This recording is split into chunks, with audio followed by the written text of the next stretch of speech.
Welcome back to the Purple Rock Survivor podcast. It has been far too long.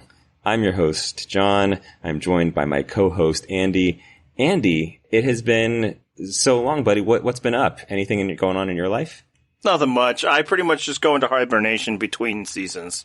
Oh, well, must have been a long one for you this time. I hope you really stored up for the long Survivor winter because I don't know if you noticed, but it was a touch longer than usual. Yeah, actually, and I'm sure you did notice that I've actually been recording some podcasts in the time since you last did. Why would I have noticed such a thing? It seems unlike me to put in any effort into finding out what's going on my own website. So, Andy, we've got a new episode of Survivor to discuss. Fucking finally. Yes. What's it like for you to finally be watching Survivor in real time again, not recapping old shit? It was really, really good. Like, I remember like last season, way back in the before times, a lot of it was, nostalgic, and that was a fun feeling. I had those feelings again too, and it's just the idea of it being back and Jeff Probst doing stupid Jeff Probst bullshit and all that. It was just like, this is the stuff. This is what I do. Yeah, it was funny because last season we mentioned how much, fan service and nostalgia and all that stuff was going on, and just really kind of felt like a continuation of that. It was like the nice, warm embrace of an old friend that you haven't seen in a while. And then, you spend the next 2 hours with them and you're like, oh, I remember why I haven't spent 2 hours with you in a long time. No, it wasn't at all. It was actually very good. I enjoyed it a lot. And so I should ask you, because we often start our podcast this way, did you enjoy this one? Yeah, I really did. Some people are wondering whether it's just happy that it's back or whatever. I don't see why it matters. I enjoyed myself watching the TV for 2 hours. And yeah, I just had a real jolt of energy of it. I think the 2 hours work really well. This is what people have always been asking for premieres. And I think, it's accurate. Yes, of course, it'd be better. It's a better way of getting to know people. And I think, the way that they ended up doing it worked out really well, because the danger of 2 hours to get rid of one person, we got over that. But yeah, no, I enjoyed everybody, or at least I didn't dislike anybody. I like the nods to the crew. I liked being in the world of Survivor again. And, right now I am excited for what this season could potentially deliver. Yeah, my guess is that the 2 hour premiere thing might have had something to do with, during the pandemic, there was some boost in, people discovering Survivor. It was on Netflix for a while. It's, there were people looking for content, and Survivor has quite the back catalog. So it's possible that CBS was like, let's see what happens with this thing. We'll give you 2 hours and see what kind of ratings we get. But I'm with you on loving, we got some meta-ish shit. We got, talked about the pandemic. I love that they didn't try to pretend that the past year did not exist. Talked about the hiatus between the seasons, the whole casting process. We got fourth walls just crumbling all over the place. We got to see the cast and the crew and, someone getting accepted to go on to the show. Just, it really did feel, like I said, the fan service thing, let us all celebrate this show together, which was nice. It's almost like, yeah, we all like this thing. Let's all gather around and celebrate the fact that we're all sharing this experience. Yeah, and obviously, a big part is, 2 hours. Other shows just don't have this ability. But, I really felt like I got to know the people in this. It really felt like they gave the people a lot of time and focus, and that felt really good. I've been watching old seasons, single digit old seasons of late. And, back then you did get to know the people a bit more. There were 16 of them. There wasn't really a lot of much gameplay going on. This was reminiscent of that, despite the fact, and we'll get into this, that there are a lot of new little, twists and all of that. But it just, 18 people, I feel like we touched, on every one of them, and I appreciated that. It made me want to get to know them more, because I don't spend any time getting to know these people until they're on my TV. Until they are on my TV, they are just regular people, and I'm not interested in people. I have an aversion to people in general, but I'm interested in people on TV. So now that they're that, I'm very much interested in a handful. We'll get into which ones I feel stood out more. But I do feel like the strength of this premiere was just, you really got to feel, like of the people we're going to see. Yeah, I think they did a good job of spreading it around, letting us get to know a little bit about everyone rather than a lot of times if it's a, hour and a half premiere, it's, they do have a lot of strategy and stuff to get into and it's packed. They'll have multiple challenges, all those sorts of things. This, despite the actual fast pace of the season, felt a little slower paced, which is fine. They had a little more time to play with so they could give us these sorts of things. I'm not criticizing their past decisions to rush through and get to challenges and gameplay and things like that. That's fine. But this was a nice little change of pace. It did sort of feel like those earlier seasons, except there's more going on. And there were some other differences compared to earlier seasons as well, but I guess we'll discuss those later. We can get into it right now. Like, obviously, this is the first season after their diversity initiative. Yes. Where they have promised that there will be at least 50% non-white of cast. Now, I think it's too early in the season to really say what, the payoff will be from that, how different a season will be. But, as we're getting to know these people, it's plainly obvious that this isn't all the same kind of people we get. There are different types of people with different types of stories. And that, hopefully, as the season develops, will lead to, interesting stuff. Yeah, it's a break from the Mactor / bartender, barista type thing constantly going on. Not that such people are unworthy of being on Survivor, but it just did seem like getting back to the roots of actually getting some sort of cross-section of America. At least that was the intent in the early on seasons. And so it was nice to have some of that again. It didn't feel like, there were 4 guys with shredded abs and then 2 bikini models. And, it was a nice little cross-section of America and Canada, by the way. Yeah. 2 Canadians. Did you notice that? Represent. Yeah, 2. One counts a little more than the other. I'll get into it. I like how you put an asterisk on their Canadianness already. In the first year they ever we'll have a Canadian and he's lived in America for 30 years. Okay, so it counts. And of the 2 here, one. Yeah, I mean, I'm not denying their citizenship, but he was born on your slice of rock. That counts. We have a Canadian that actually lives in Canada this season. That's right. Showing that, they are actually out there casting Canadians and not just, denying Canadians that are mostly American, All right. So who were your standouts? Who did you really enjoy seeing from this cast? So as I said, I did not get into any of the preseason press. I generally don't like that at all, unless it's a returning cast, and then I'm just excited for more content from people I've already grown to care about or be interested in. No, never 100% for cast, but still, when the announcement comes and they post the cast photo, I saw it. It's on my feed. You guys on Slack shared a few things. And it just looking at the cast photo, it was obvious there was one person who stood out of that's who our audience is going to go for. And in fact, I even remember a comment, one of the early comments when we posted our, picture and, hey, if you guys want to talk about it here, just, brilliant content that we threw up on our site, yes. That Kemper Boyd was this person is, PRP stand bait. Yep. And that would She's be not wrong. That would be Evie, I believe. Evie. It's how they pronounce it. And so I wasn't biased. I did not read, her bio or anything like that. But if there is any kind of bias in me, is sometimes this is somebody I'm going to have to hear, because the only place I really hear that much about Survivor is our community.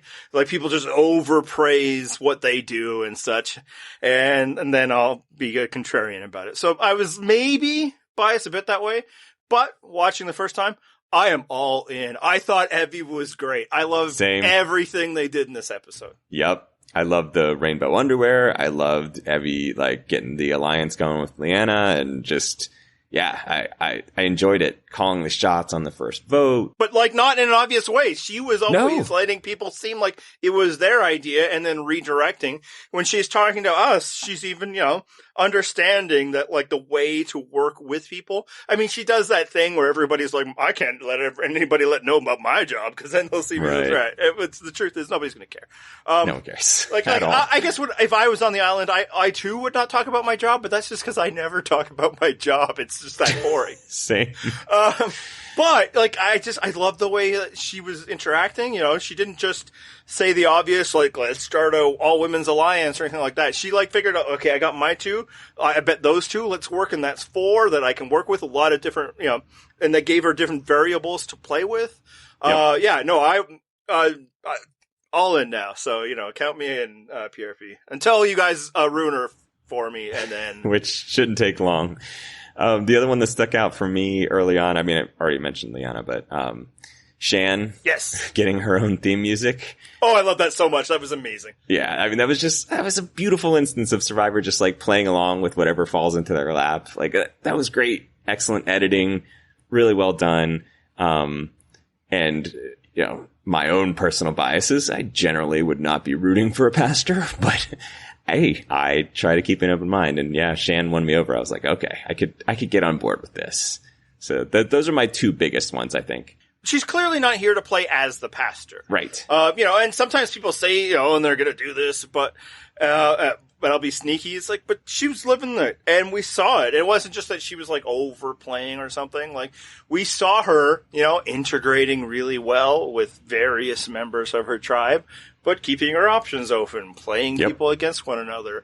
So yeah, I found that really impressive. And then, yeah, no, like what an incredible flex. Like, getting Probst to call you by your last name, that's passé. That's old stuff. We're not even talking about that. Now, it just happens because they cast like 15 people with the same first name, and they need to give people last names at this point. People complain about one and not even realizing that one of the boots today is not actually, is also using their surname as a first name for the 2 days they played Survivor. It was that I thought that like her energy in the confessional where she's talking about her theme music and all of that. It's just like, I'm ready to watch a lot more confessionals with her. So even though, my fellow Canadian is living in, Washington, DC, I'm still rooting for her. It's just, she doesn't have, she's not the home team the way Erica is, especially because Erica is also repping the podcast, we should note, with the purple hair. Oh, yeah. Color choices. Well done. Bravo. So, yeah.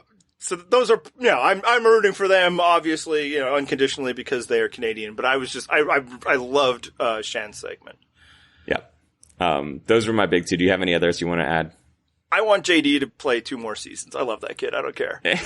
So, you know what? Actually, I'll get into this because I, am generally the person that cannot stand the youths that they force upon us in this show. Like, because we're old and cranky. Well, not only that, but like I've adamantly said, like, stop trying to make like the teenager thing work. Like most of the time they're just blank voids. Like the one time it sort of worked was Michael in Ghost Island. That was really just because he was hot. Who cares?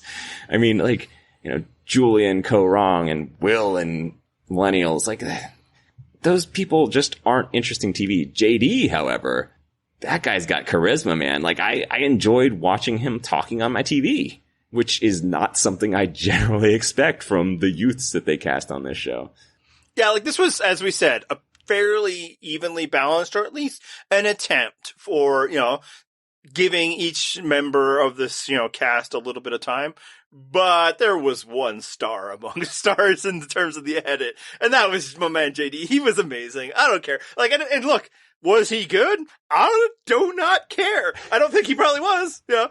We'll get into it in a second. But it's like, yes, you keep going. You talk your talk. You're oblivious, and God bless you. You're young. You don't understand how you're actually affecting people. But You're talking to us, and you're saying a lot of stuff, and you've got a lot of excitement. And I was all in. Like, I loved him trying to, tell his story to everyone, and they're just like, whatever, dude. No, this is perfect. If you're gonna have teens, have them be cocky and brash. Just that false confidence that comes with youth.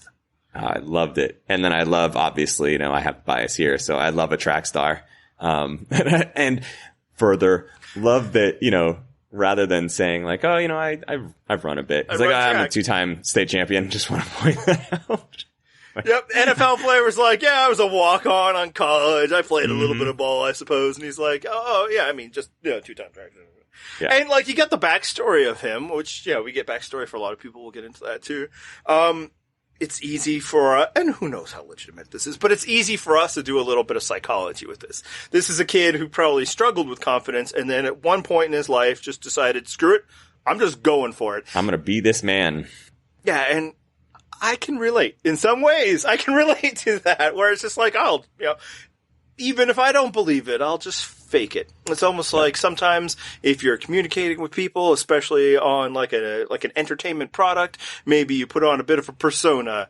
Just spitballing here. But yeah, no, I had really enjoyed JD, and I hope he sticks around. I don't know if he's going to stick around for very long. I don't either. Cast him for 42. I don't care. Like that is energy. That is charisma as a star. Well, and as you said, it doesn't matter to me if he's a good game player. He's just fun to watch. So, if he burns out in 4 episodes, who cares? It was probably a fun ride for those 4 episodes. Yeah, and it gives, everybody else a little something to bounce off of. And it's great that, like, he was not only, a target and all that on his own tribe, but because of, the thing where he's interacting now with other tribes, and they're kind of like the same deal.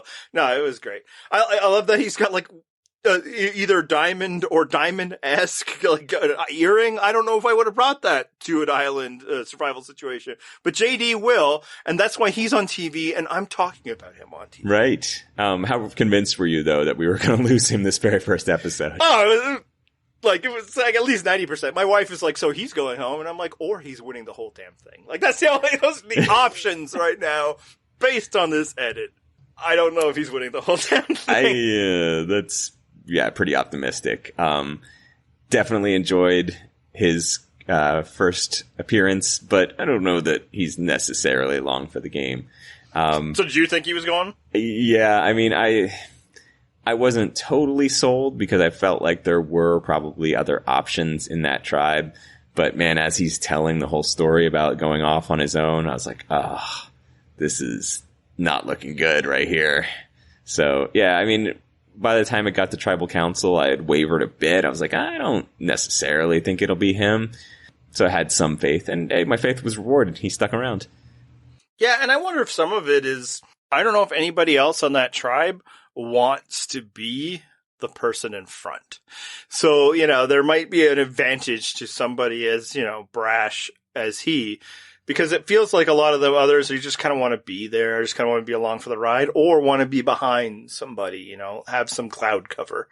Because I don't think Jeannie is wanting to be like a mastermind. Brad, I think we can safely say that's not really what he's going for there. And then like Shan, her stated goal is to, befriend everybody and them to not know what she's doing behind the scenes. Right. So maybe that's why they stick him around. Like, why do you think that they decided to vote out Sara instead of he? I mean, honestly, it might have just come down to the traditional challenge strength thing. It just, coupled with the fact that Sara didn't seem to have super tight bonds just yet. I don't know that anyone necessarily does.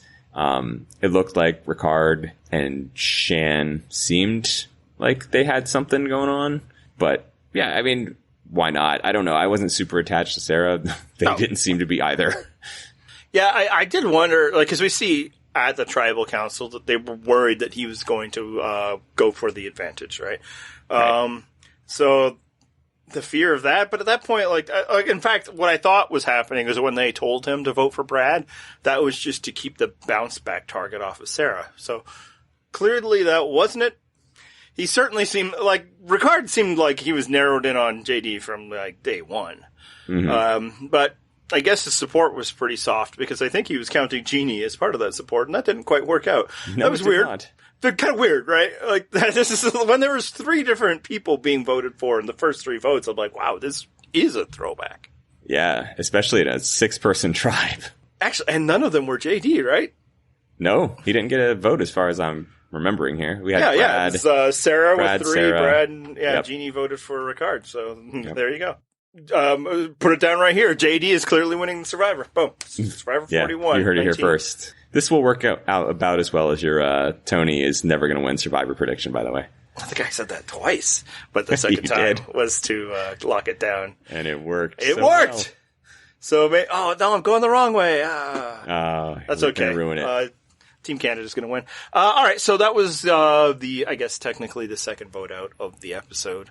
What did you think about the decision to vote out Abraham? I was totally fine with it. I thought that one it felt to me like the opposite of the challenge strength thing, if that's what actually helped steer some of that Sara vote. I think this was just a case of Evie being like, oh man, if we let Tiffany go, like, we could be next. Yeah. So, yeah, it felt like Evie and Leanna putting their foot down and being like, nah, not down for this. And rather than getting it to some sort of split, the guys were like, oh, okay, no, yeah, we'll give up one. That's fine. Yeah, no, I loved it because, like, with the exception of, like, a few seasons where they ended up having gender imbalance due to, like, last-minute dropouts or something like that, Survivor does, at least the strict male-female gender division every season. Yet, we always have women targeted early, voted out because they're not strong enough. And that can't happen unless, and there has not yet been a season where they're going to rocks with the very first vote without at least a woman signing off on that plan. And the always answer was, don't let it happen. You will always have, as many women to vote not for a woman as there will be for men to vote for a woman. And I mean, obviously I've said in the past that, gender isn't the only thing to base an alliance on, but why let that be the tempo set? Why do you have to let the early game be defined by this framing of it when you don't have to? You can try to go a different way. And I was really impressed by, Evie for doing that. And Leanne, I don't want to say that she didn't, just right. It wasn't all Evie. That's true. Yeah, and I think the important thing is to recognize that challenge strength isn't the only kind of strength that you're going to need. You're going to need, some social strength, some actual bonds, some alliances. I think Evie even specifically pointed out, Tiffany seems like the type that's going to stay loyal, and that's sort of crucial to me. So, yeah, more power to them, because that's the way to go. Be self-interested. Yeah, and if you're Abraham pushing that we need, physical strength, somebody, really strong like me, do you get to do that on the same episode where you weren't doing the physically laborious task that was set out? It was kind of already predetermined. It's like, well, yeah, but we got two dudes to do that. Like, they single-handedly did a task for us without you. Like, I don't know that he failed in any aspect, but he didn't do so well that they weren't the last person to pull their sled up and that sort of thing. And obviously he's trying to blame Tiffany for this, but it's like you lost because, you couldn't do a puzzle. You lost because you couldn't find an oar. So I don't know if that's the argument that's going to win it over. You need to find other things and other connections. Exactly. Actually, getting back, because this obviously relates also to the UA vote, and that's what Brad was pushing. And I think a lot of people are like, well, why don't they just vote out Brad? And for me, when you have a player that just is that, lack of strategy, just guileless, that he'll say to people's faces, oh, I think it should be either this person or this person because they didn't do good in a challenge. I don't know if I'm itchy to get rid of that person. No. I don't think it's going to be that tricky to figure out where Brad's at in the game. That's what I'm saying is it's, it can be a challenge to figure out oh man, where does this person's loyalty lie? How are they going to vote? That's a big thing in Survivor. You have to be able to trust your instincts and trust other people. And I feel like Brad, you could probably trust, not necessarily because, he's going to be a great ally to you, but because he's probably not good enough at lying to you. Yeah. On the flip side, I don't know if Jeannie's long for the game because, what is she doing? Various people went to her for support and she expressed that she hates to do this. She doesn't want to vote out. It's like, I don't know if she's built for this. And then she threw a vote into just basically throwing a grenade. There was no value to her vote. Did somebody tell her that that's what was going down? And if so, who? Because nobody else was on. It feels like she just... Exactly, it's not clear. Yeah, it feels like maybe she just didn't like Ricard or something. So, this is my word of advice. If you have a lot of Genie stock, which I think, a fair bit maybe in our community might, it's time to sell. Sell. Let's talk about the new twists to the game, because there were some, and we got a nice little heads up right at the beginning and then a little bit later on. Two major ones being the dice thing, the shot in the dark, and then also the beware advantage. Which one do you want to discuss first here? Well, we don't really know what the beware advantage is, do we? So the thing is, the only thing that we do know is that they're going to have to take some sort of risk in order to get the advantage, but we don't know what the advantage is. We don't know if they'll know before they take the risk. Like, it's interesting, but I mean, at best, the only opinion you can give is like, yeah, to be determined, because what the fuck do you know about it? Yeah, I mean, the greatness of that is that apparently Jeff Probst is personally hiding these things, and that's... Oh, yeah, I made the joke that it's budget cuts, everybody's got to chip in. So, yeah, that was officially a joke you made, but technically...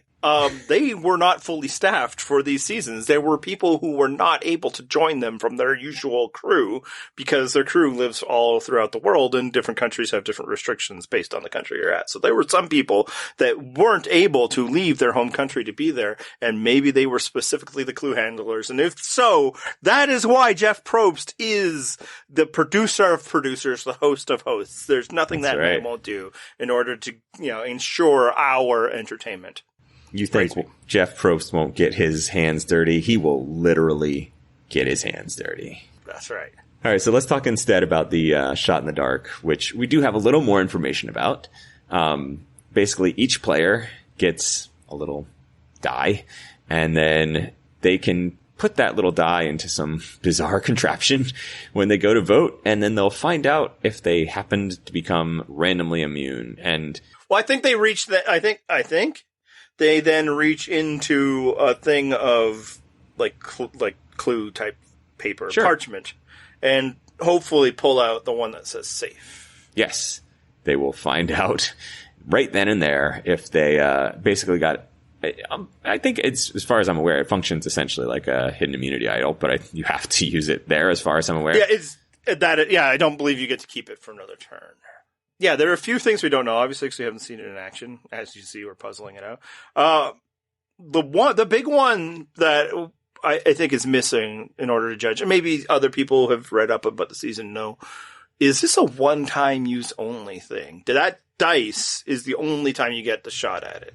I had the same question, because I would assume that it is. Mm-hmm. The one thing I do like, though, is that this is a very level playing field. I mean, everyone is starting with one of these things. So if you suck at finding idols and you're not good at challenges, you at least get the one shot. The other thing that's not super clear to me, though, is they mentioned the odds being 1 in 6. But, does that change as we get people voted out? Does it become like 1 in 5 when you have 5 on your tribe? I don't really know if that's what's going to happen or not.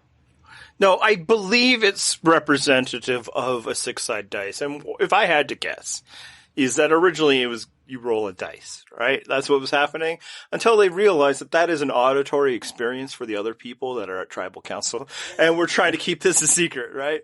So if they're out there like rolling craps when they're up at the voting booth, people were like, oh, what was that noise, right? So they had to like find this workaround for silent purposes. And I think that's why no one wants to be the crystal cocks in the voting booth yelling out, fuck you, go home. Yeah. And I do think like they're a little farther away because there's a bit more business to be doing within at the booth, but I think it's not so far away that you wouldn't necessarily hear a dice roll. So I think that's why they eliminated that. If I had to guess, I have no information, but it's because it's otherwise it's awkward as hell. It's like you already have the object of chance. That is what a dice roll is, right? And you just say, if you roll this number, or don't even put a number, have one side be a logo and the rest be numbers, one or not is a even smiley face, no numbers at all, right? One side be purple and the other side be black.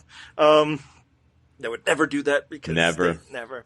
But instead, what they've done, and this, I've already said this to you guys. I'm just waiting for the first time that like a producer favorite, JD for instance or something, pulls that safe. It's just the conspiracy theories will just be all over the board, right? It's gonna be great.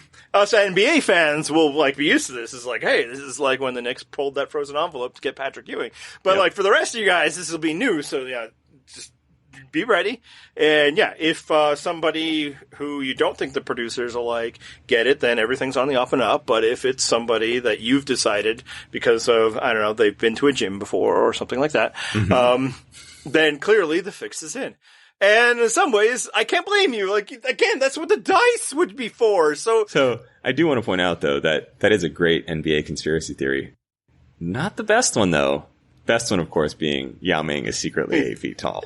It's true. Look at some pictures. Look it up. The best. Yeah, and then ever since that Ewing draft, they went to ping pong balls because then the process is more transparent. You watch the balls go into a hopper, you watch somebody pull it out. But here, yeah, somebody drops a dice into a can and then they lift. And it's like, well, what are the odds that, every one of those didn't say safe, And then it would be amazing if they had a little lottery ball machine at Tribal Council. This roll it around. Like, and then your ping pong balls pop up and you're like, yes, immune. Nailed it. Because, yeah, it's so awkward. The dice should do the thing. That's all. So, again, that's, I want them to come out and tell me I'm right because I have to be right. That's the only reason I can explain why you go to the trouble of giving these people dice and then don't have them perform the function of dice. Like, just make it a rock. Your theory was a bit of a shot in the dark, but I will say that it does sound pretty accurate.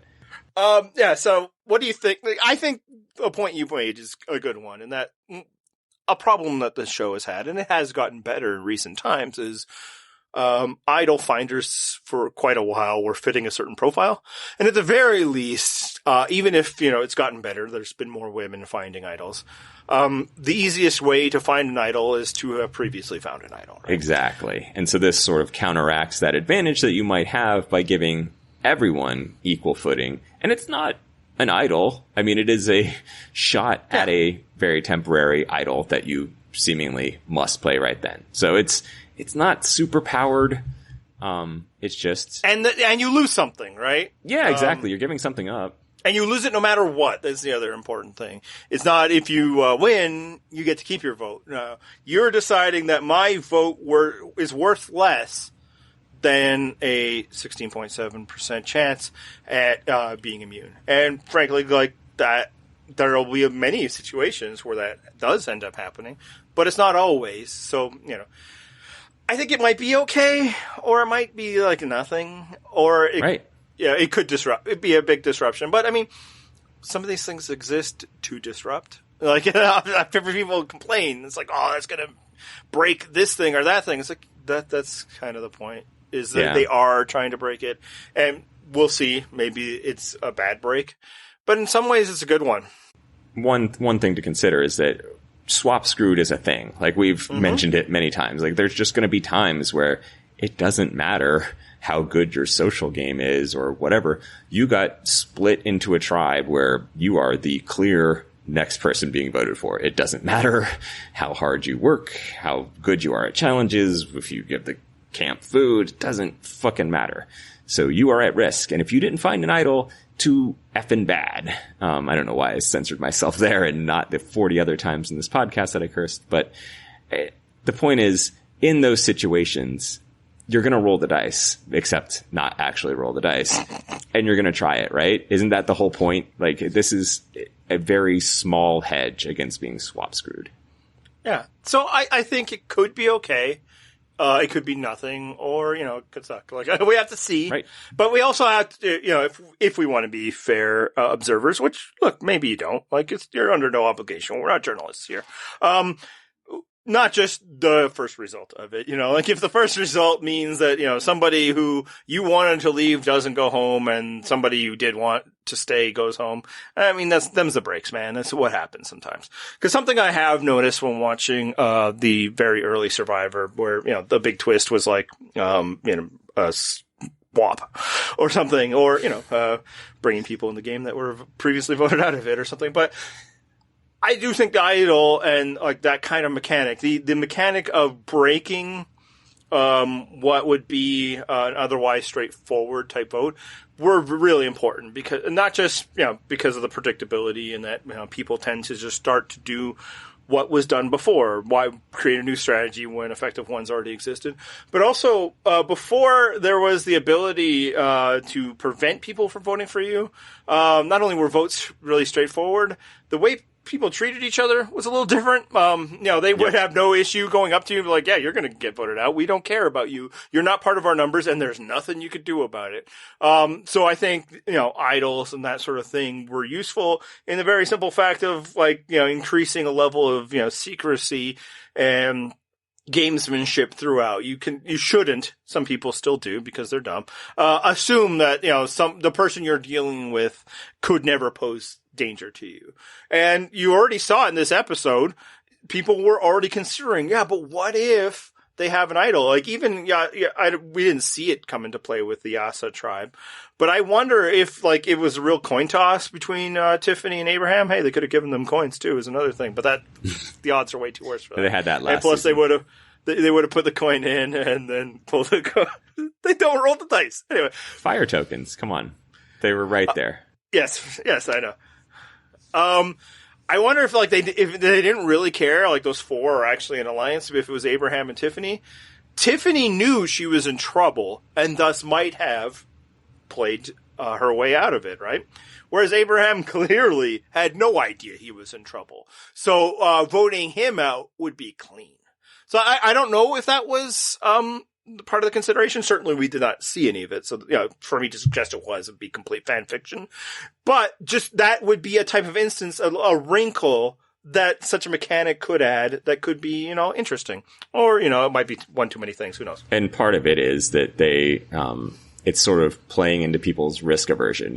People would go along with those sorts of votes where it's like, okay, yeah, it's 5 of us, 1 of them, we're voting this person out. Now there adds a tiny element of risk to that. So maybe it shakes it up a little bit more. Maybe they have to split the very first vote or something like that. Go 3-2-1, whatever it might be. Make the game exciting from jump, which it could have these benefits. It hasn't yet. Jury's still out. I suspect the most likely thing is most people will go home with that die in their bag. Yep. Because it's the same reason why a lot of people get voted out with idols. You always want to hold on to things, It's the same reason why, those stupid tokens never really got played in game other than, Tony buying his vote back and that sort of thing. People, I think, at the end might have just splurged on peanut butter and all that because they always assumed that there would be another thing, a value to those. And I think it'll be the same situation here. It's do you think you're in trouble? If you know, then yeah, sure, it's a no-brainer. A shot at immunity is more important than a vote. But for most people, they'll be like, "Oh, no," because there's the risk, not just the risk of that you don't vote and thus your tribe will lose a vote, but there's the social risk of signaling to people that you do not trust them. Yep. So it could be interesting. They started the game with another twist. It's unclear if this was just a premiere episode twist or not, or if it's something that will continue throughout as ways to people to, earn back their flint or whatever. The savvy or sweat game.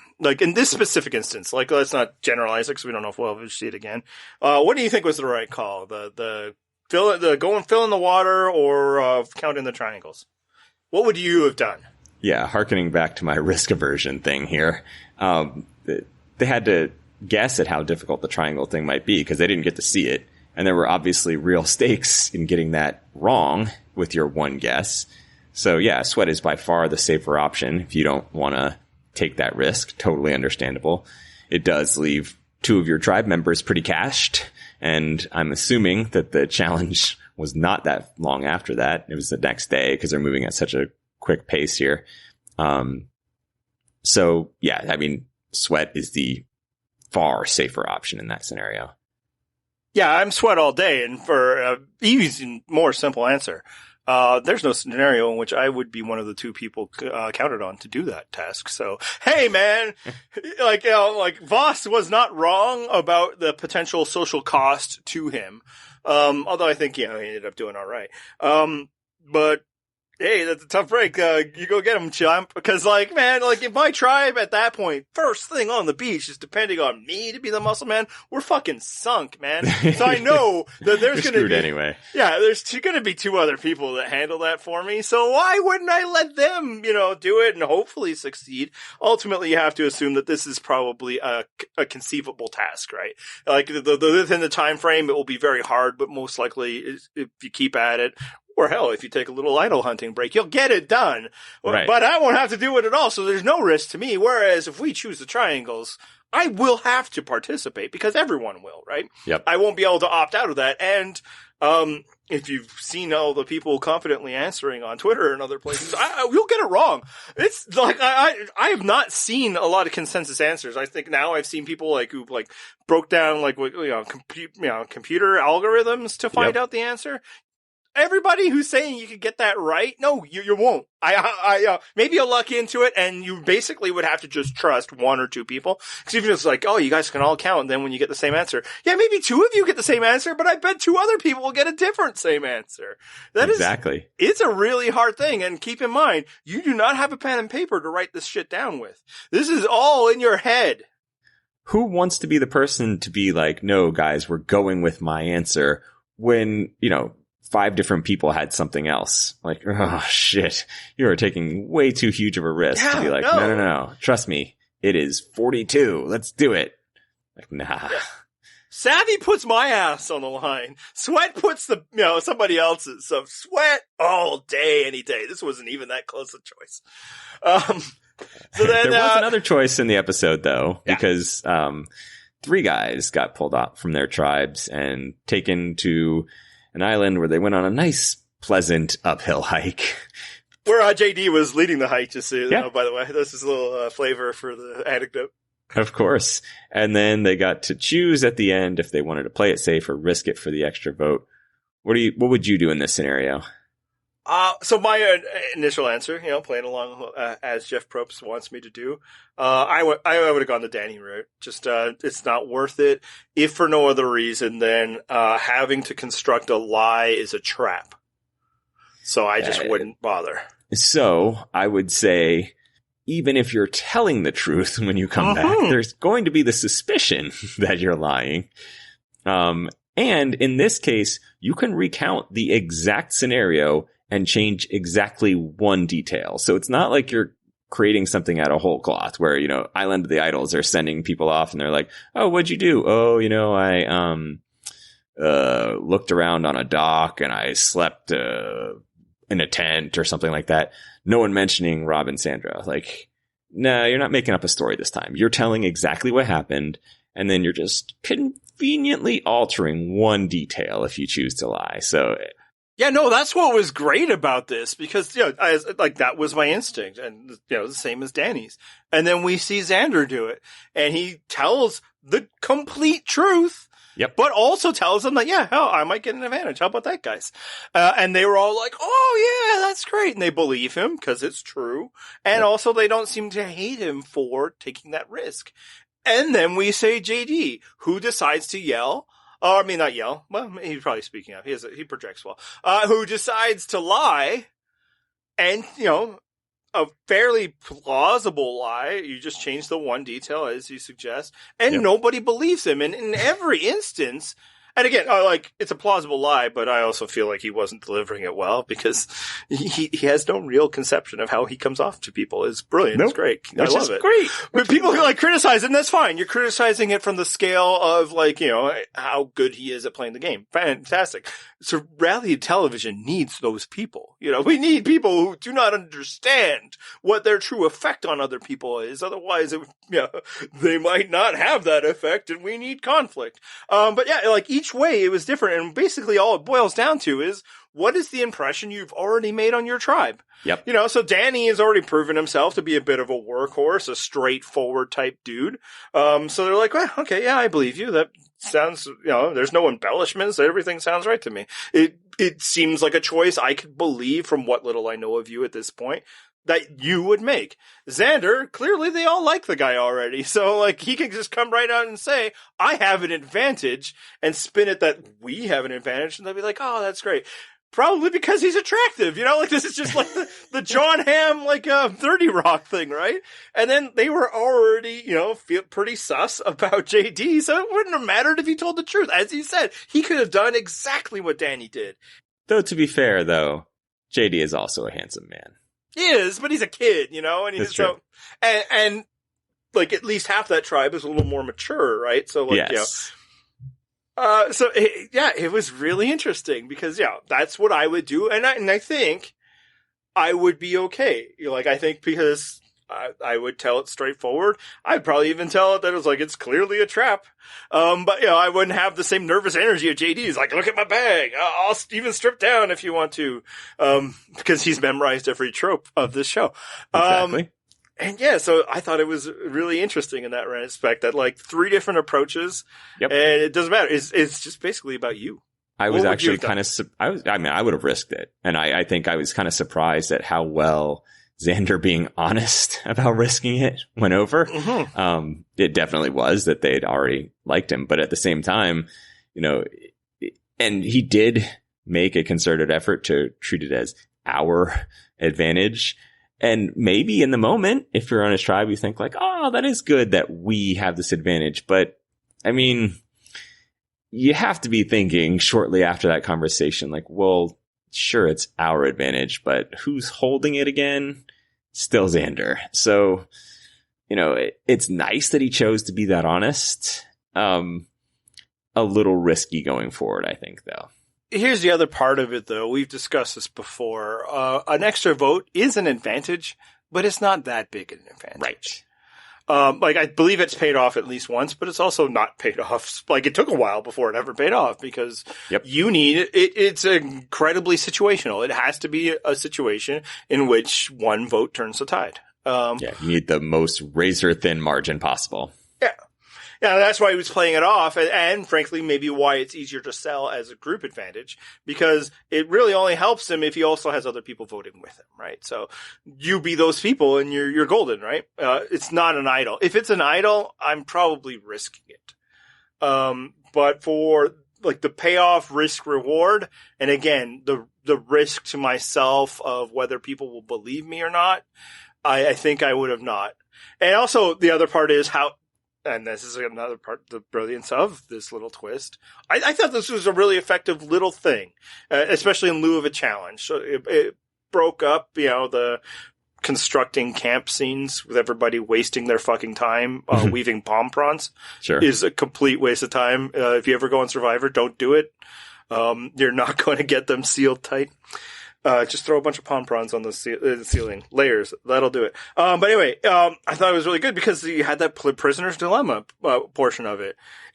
You have to trust that somebody else is going to do the quote unquote right thing or the altruistic thing so that you can benefit. Right. And if Danny isn't that dude, then nobody's going to get it. So it's fuck it. I'll be that dude. Yeah.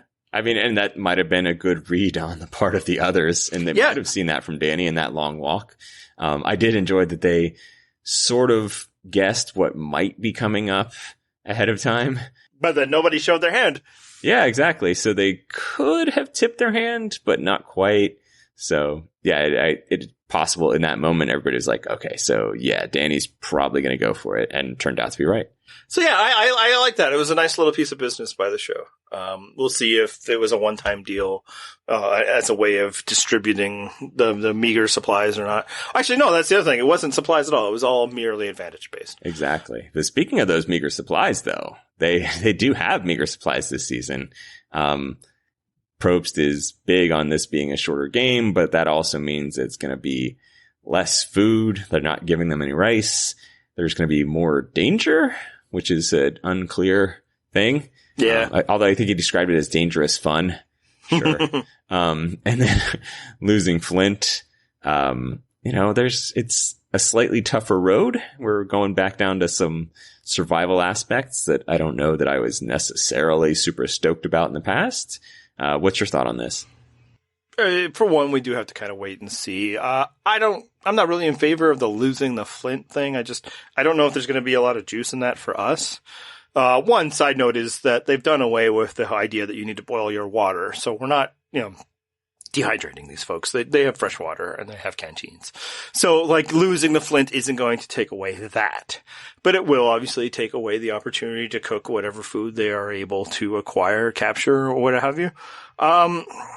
And to stay warm at night, because it does get cold there. That is also helpful. They don't have blankets. They ain't got nothing like that. That's right.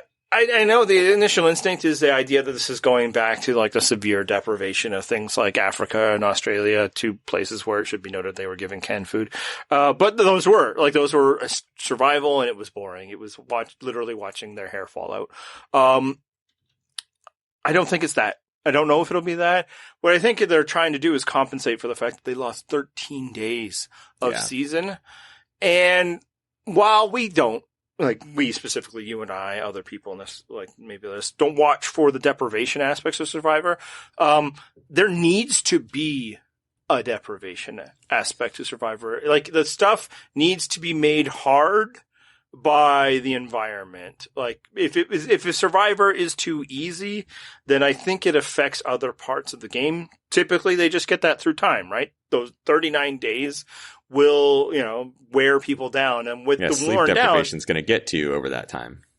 Yeah, and starvation, the whole deal. And you need them worn down because otherwise I think a lot of the stuff they encounter, whether be it the challenges or, the mental aspects, aren't as hard. I think they're made hard, made difficult by the deprivation. So it does need to be hard. And again, maybe hard in ways we can't see or appreciate. Again, I don't need to see them starve, but knowing that they're tired and hungry allows you to understand why they can't always figure everything out.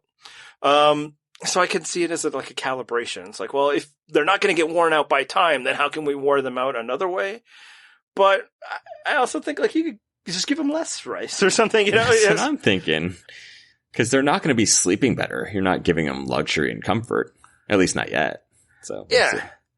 And like the Flint thing is just like, because they lost, we got to make it so you lose something. It's like, well, they're going to vote somebody else. That's losing something, man. Right. And it's just like, I've seen seasons before where you put the thumb on the scale of the team that wins, and they tend to win more is what happens. And that's less interesting for me.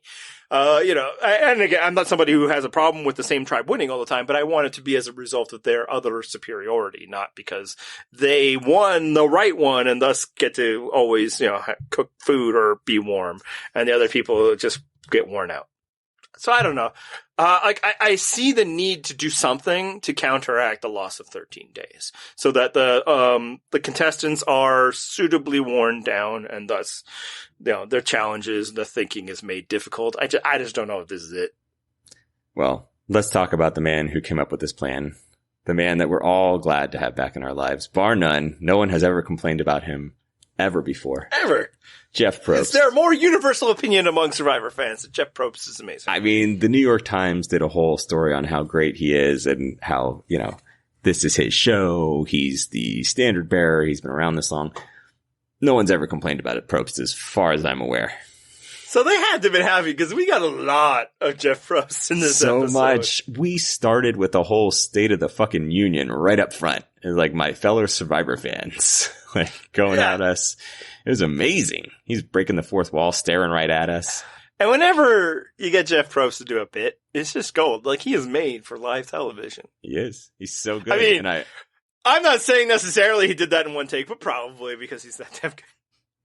He is. He's a consummate professional. And hiding the clue, or the advantage thing, perfect. Right. The rebus is for kids. Yeah. I actually had an idea that maybe every podcast picture would just be the rebus this season, but then I didn't want to do it. Yeah. Too much effort. We don't want to commit ourselves to that much work. So the main thing though, that was the big point of discussion, which is unfortunate, but whatever. We should at least talk about it, is he proposed to the group right away. Like, hey, normally I say, come on in guys. Do you still want me to say that? And everybody's like, yeah, sure, fine. Like, no one spoke up to say anything other than sure. Because Survivor does not reward you generally for speaking up and going against the grain. So it makes sense that even if someone was like, iffy on it, shut your mouth. This has always been a problem with the show. And also the way he introduced it was like, hey, I know you guys are all fans. These are big moments. And some of them are like, yeah, I get to quote this moment back. So like, it's like he set them up also in that respect of like, hey, this thing is fun. And now I might shame you for believing that. Exactly. But I mean, eventually he comes back up, and then we got Ricard saying, you know what, actually, I'm fine with you not doing it. And that's all that it took. Probst was like, okay, this guy says no, we're good. We're come on in now instead of come on in, guys. And then like turns to the camera like, get at me on Twitter.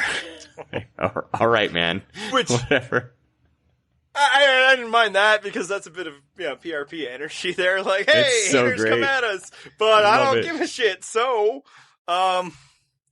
yeah, and obviously it's had people go both ways, and they're the terrible people. So like, it's woke now, and I don't like it. We don't need to give those people oxygen.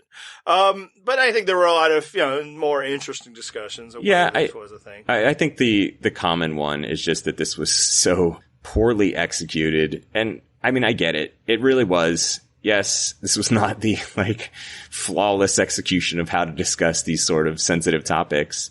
But they have a limited time. Like, even in this extended 2-hour episode, they don't have a ton of time to give this issue attention.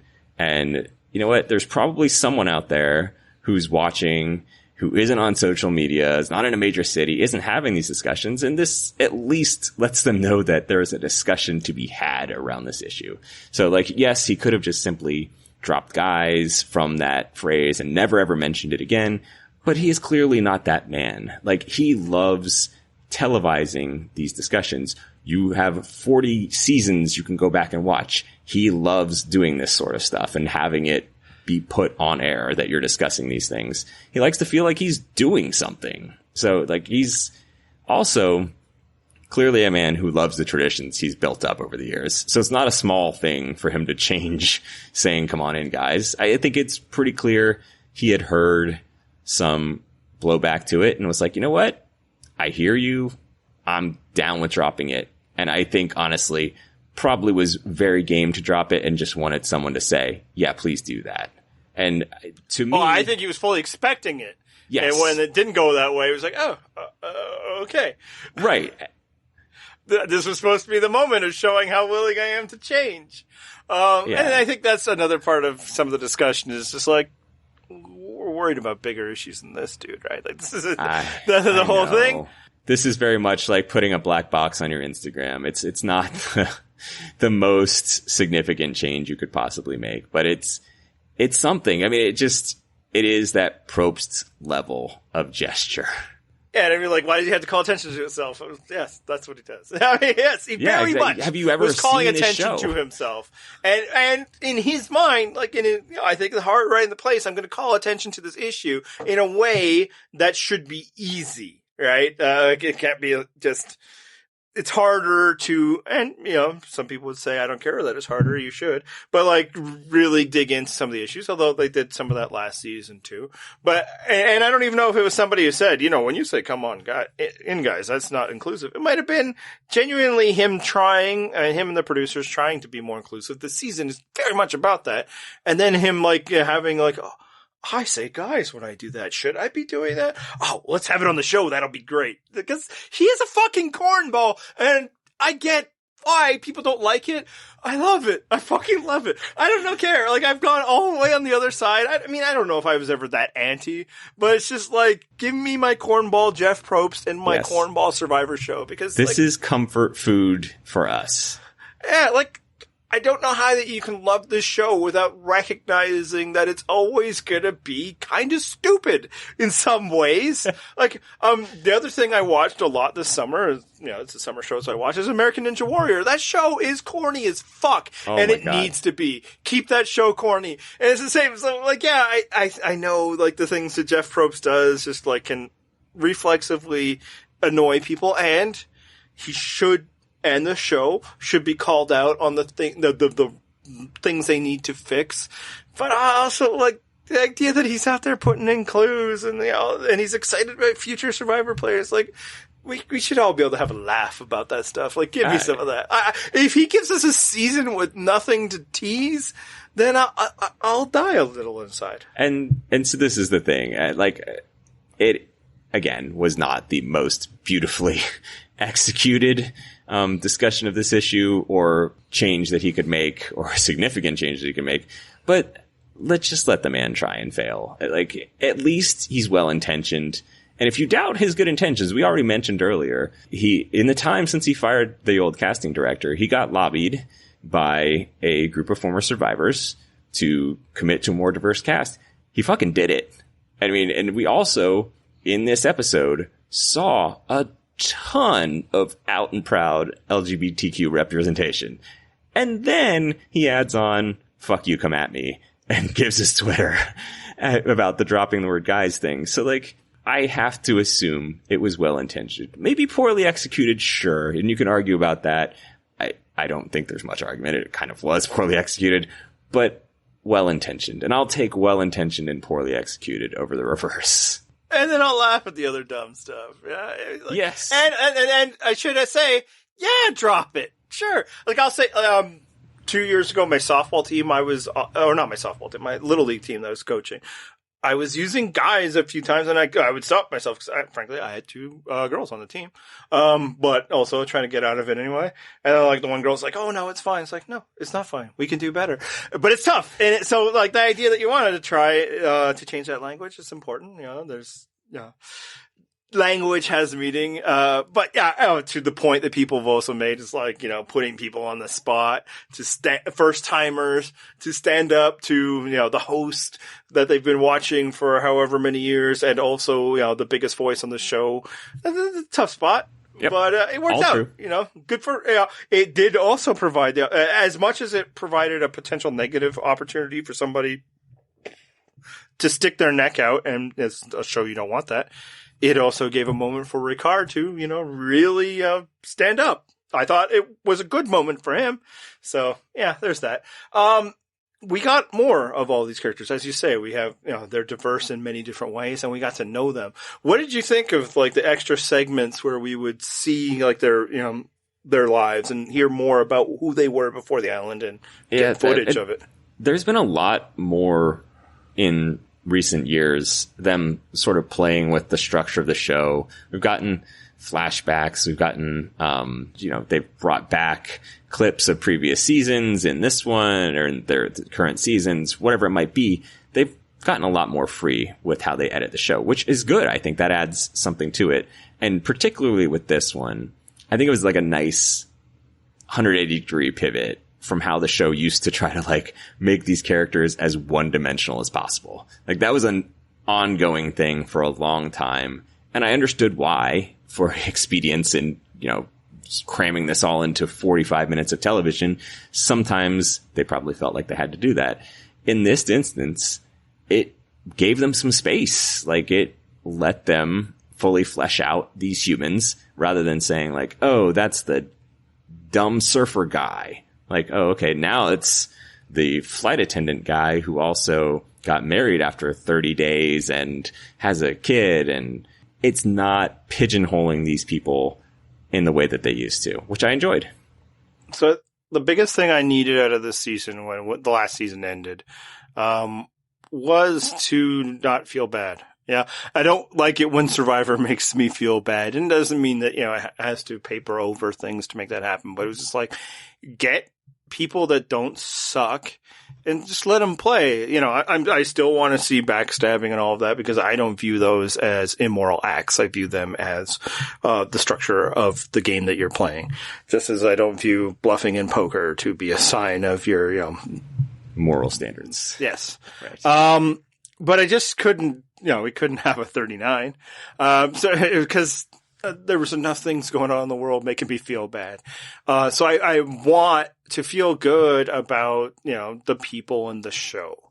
To the degree that, like, because I don't, like, ever really get into what kind of people they are, just really, like, what they are on TV, how they're presented, you know, if they're having fun, if they seem like decent people while also, again, trying to, trick everybody into giving them $1 million. And this was a good, a step towards that, getting to know them and their excitement for being here, the ways that the past year had affected them. I think it was really good because, it has, affected us all. We don't have to compete over, who's it affected more. Certainly there's people more, but everybody, as Erica said, everybody's lost something. Right. Even if it's something more inconsequential of, birthday parties or something like that. And so I like that they didn't go away from that they acknowledged that, because a thing that we also need to kind of have in our back of our mind, especially early on, but throughout, it's not only is this their first time in Survivor, all of that, for many people, this will be the first time around other people that they never met before in over a year. Just the very act of being able to be amongst people without fear that those people are poison, I think is a little profound. And I like that the show, was comfortable with that. Now, and I like the segments. I don't know if I want it to be a regular thing. I'm fine if it's just kind of the post-COVID thing. Maybe if it becomes a regular thing, it could be done well, it'd be fine. I would worry if we're always kind of really going to get to pull back the curtain and see their lives and their stories from before Survivor, that it will end up being a little more like American Ninja Warrior is, where every competitor needs to have some also, you gotta have a story. They gotta have some heartwarming, heart-wrenching tragedy. They're that's why they climb the monkey bars all day. Where, true, and to the point where sometimes it feels like they're shopping for one, because most of them are actually just professional ninja warriors at this point. They have their own gyms, they compete in other circuits. And I don't want every Survivor cast to be a poignant person. I also want some people that are just I'm really interesting as being on TV and I want to win money. I would never have wanted to see Boston Rob's backstory of hanging out with Chucky and Gonzo or whatever other Goodwill Hunting rejects Smitty that he's hanging out with. Yeah. And I didn't get Irish enough with some of those. I don't care what Foxy Boxer or herbalist, naturalist Parvati was like. So there's some legends in the history of this game that I never need to know what their home life was like before they got on. So I hope, that could where I could see it be a long-term problem. But for this season, just really letting us connect with them as people. The very concept of connecting with people is, something that I think, could be nice. Well, here's a connection for you, because as I was watching Jeannie talking about getting married, it reminded me, because this has been a conversation that I've had with other people, including one of our listeners. I don't know that I'll necessarily name drop that listener at the moment, but when we started podcasting, her marriage, Jeannie's marriage, was not even a thing you could do in this country. We started podcasting in 2013. It wasn't until 2015 that it could even happen for Jeannie. And it's funny because now it just seems like, oh yeah, of course, anybody can get married. That's, obviously. But it wasn't always the case. And it was nice to give a reminder of the fact that some positive change has happened in the past, decade. So for me, that was nice. I enjoyed that. Like you said, you were looking for something to make you feel good. That moment made me think oh, you know what? There's been a lot of terrible shit lately, but there have been some wins, and that felt good. Yeah, and there were a few of those. And what a great thing about Survivor is that it is the audience is vast, right? We often get way too focused on our bubbles about Survivor and not realize that this is a show that many different kinds of people watch for many different kinds of reasons. And one of the flaws of the narrow, kind of casting, sometimes broken up with, what in some instances might even be tokenism, is that we weren't exposing as many people to different stories. And it doesn't even not even from a perspective of representation matters, which is in itself is a good, but just the more different kinds of stories you have, the more stories you get to tell. Representation doesn't have to be, because it's a good thing. It could be, selfish, money making or storytelling reasons. Hey, I have a different kind of person here. And you think of some of the standout characters that have happened over the years. A lot of times it's because they felt fresh. And this season, I think, gives us a shot at several different ones that people might not know that, like, a person like Jeannie or Ricard or, something like that exists even. So I'm glad that they're doing that, both because, again, I like to see that kind of thing on the TV shows I watch, but more also, I just want to see any fresh, new, different characters and stories. Yeah, agreed. I'm with you on maybe in future seasons it might not be a great thing, because I do see the slippery slope that you're pointing toward here. And it might be something that, maybe they just mix in a few characters, like, oh, we'll give some backstory to these people because it's interesting. The rest of them, we don't necessarily need to know everything about them. They'll come across well on TV. So there could be a more balanced mixture going forward where you don't have to necessarily hit every single person. But time to move on, because Jeff Probst this season has decided, on Twitter at least, I don't know how much it escapes out into the non-Twitter universe, but he's decided he's going to post a "what would you choose" question every week. He wants to really get the fans involved and know how it feels to play Survivor. And so I thought we should do our own sort of "what would you choose" question. Yeah, and it's important to note that we're not just doing, like, the show, because that's what the podcast has always been. Something happens on the show, and you decide what you would choose. In fact, like, I don't really... Yeah, it must be for, the social, because isn't that how everybody watches Survivor? Like, you watch it, and you think, what would I do in that scenario? And I don't, as I said, many people watch for different reasons, but, like, you watch an Olympic sport that you'd never heard of, and after 10 minutes, you'd be like, oh, I wouldn't have done that. Like, that's just, I think, the natural way of, like, oh, yeah, if I was doing this rock climbing, I would have gone for that foothold right there. So, like, yeah, of course, that's how you always did it. So we can't have it related to the show instead. Oh, what are we going to do? So if you had to pick a "what would you choose" question, this is actually going to be my "what would you choose" question to our audience. If you had a weekly Survivor podcast, what kind of "what would you choose" question would you have? Yes, because keep it in mind that you no longer get to base it off of some corny, dumbass theme. Now it's just stupid numbers, and numbers fucking suck. Yes. So you're now there. Every week you got to come up with content. You want to drive conversation, and suddenly you need a gimmick. I love that we're doing some meta shit that really makes our listeners wonder what the fuck is happening and why we're pulling back the curtain like this, because, asking them to come up with a gimmick for this season also reminds them that gimmick creation is something we do every season.